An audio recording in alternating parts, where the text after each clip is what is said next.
Iniutos ni Pangulo Ferdinand Marcos Jr. ang suspensyon ng rehabilitasyon ng EDSA dahil sa pangamba at babala ng ilang sektor sa negatibong epekto ng proyekto. Sinabi ni Marcos na ilan sa problema ay ang mas mahabang biyahe ng pribadong behikulo at mananakay dahil sa matinding trapiko. Maliban dito, nakita namin ang ilang makabagong teknolohiya na hindi namin ginamit sa pagpaplano ng rehabilitasyon ng EDSA. Kaya naman inutusan ko si Kalihim Vince Dizon ng Transportasyon at Kalihim Manny Bonoa ng DPWH na ihinto ang rehabilitasyon, ani Marcos.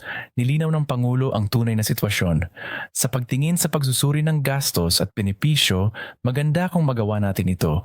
Pero ang sakripisyo, masyado nang mabigat ang trapiko, masyado nang mahigpit. Kaya ihinto muna natin ito. Sabi ko sa kanila, bigyan natin ang ating sarili ng isang buwan.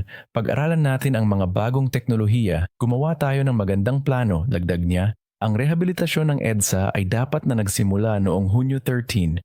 Ang mga opisyal ay nagplano na ipatupad ang isang odd-even traffic scheme at dagdagan ang serbisyo ng MRT at bus upang mabawasan ang pagsisikip ng trapiko sa panahon ng konstruksyon. Pero ang mga hakbang na ito ay pansamantalang ipinatigil din. Ang gobyerno ay muling nagsusuri kung ang rehabilitasyon ay maaaring matapos sa loob ng 6 na buwan sa halip na ang orihinal na plano na 3 taon.